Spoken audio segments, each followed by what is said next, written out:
avokatin e popullit për ombudsmanin, fakt përvajson mënyrën se si ne jemi të ndërtuar, si funksionojmë edhe si ndahemi. Janë dy filozofit ndryshme, janë dy standarde ndryshme, janë dy mënyra si ne funksionojmë, që na bëjnë që na sjellin në këtë diskutim, një nga diskutimet më absurde që ka bërë ky parlament. Dy filozofi. Avokati i popullit është ndërtuar me një ligj që ne, mazhoranca socialiste, e ka votuar në 1999. Sipas filozofisë son, të shprehur qartë nga lideri themelues Svatosnano, ne dorëzojmë pushtet për të bërë shtet. Dhe avokatin e popullit ndërtuam të tillë që të vitet si një avokat konsensual për të pasur mundësinë që një pjesë e asaj çfarë quhet pushtet të jepet për ndërtuar shtet.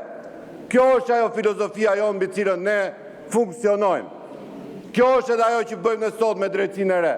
Një pjesë të atij pushteti që mazhoranca e ka, ja delegon institucioneve tjera që njerëzit kenë shtet. Çfarë përvajson për ju? Dy standarde. Si e kemi ndërtuar ne avokatën e popullit kur ne ishim në opozit?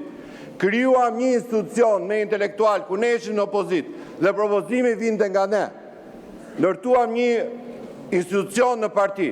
Morëm me pedagogët universiteti, pyetëm njerëz, zgjodhëm, konsultuam dhe sollëm një kandidat që mbase nuk ishte as fare përvajsues i lartë apo përvajsues si mazhorancës, por ishte i denjë për avokatin e popullit.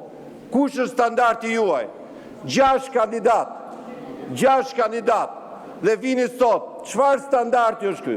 Çfarë thot ligji? Kolegu lexoi ligjin, e kam dhe unë ligjin këtu. Ligji thot firmat janë deri në momentin e mbështetjes. Nga momenti i mbështetjes, kjo histori ka marrë fund. Të 6 kandidatët, fal filozofisë son, fal standardit ton, nuk janë mbështetur nga Partia Socialiste. Janë 100% të mbështetur nga opozita. Pra çfarë kërkoni? Ka nisur procesi, është zhvilluar. Pra është standard, mënyra si funksiononi, edhe mënyra se si ne funksionojmë, është pjesë e kësaj diskutimi. Ne morëm një vendim politik. Asnjë nga deputetët, 83 deputetë Partisë Socialiste, nuk firmosën sepse nuk kishim ne të drejtën ta propozonin. Kandidatët erdhën të gjithë si propozimi juaj.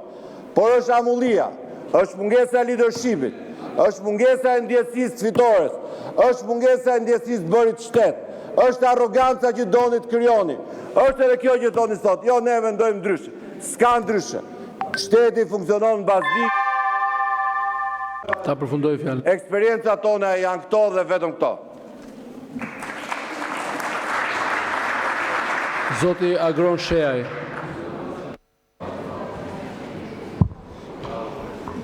Faleminderit, zoti kryetar.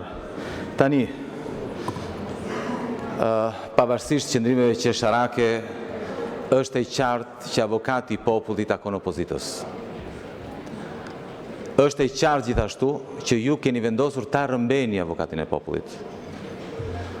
Por kjo nuk është ndonjë çudi e madhe dhe nuk duhet na habis, sepse tani që ne flasim këtu në këtë sallë, në një sallë tjetër po vendoset kreu i Spakut, kreuri i Spakut.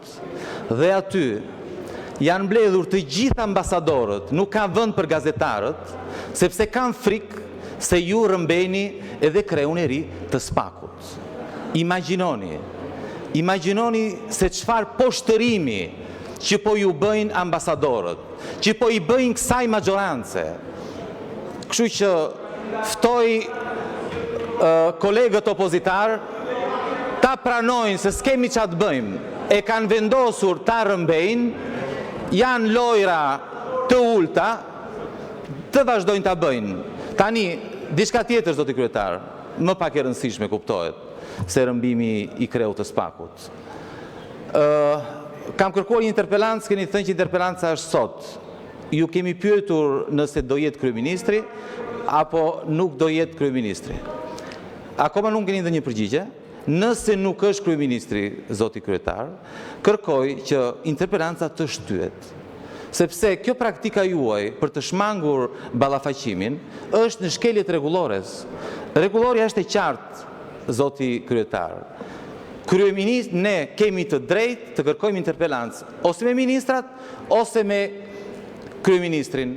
Qa kuptimi ka nëse kryeministri mund të zgjedh të delegoj një ministre? Se unë po të doja interpelancën me ministren Koçiu, ajo ma tregojër në fundit, e marrë telefon, më merë në telefon, tha.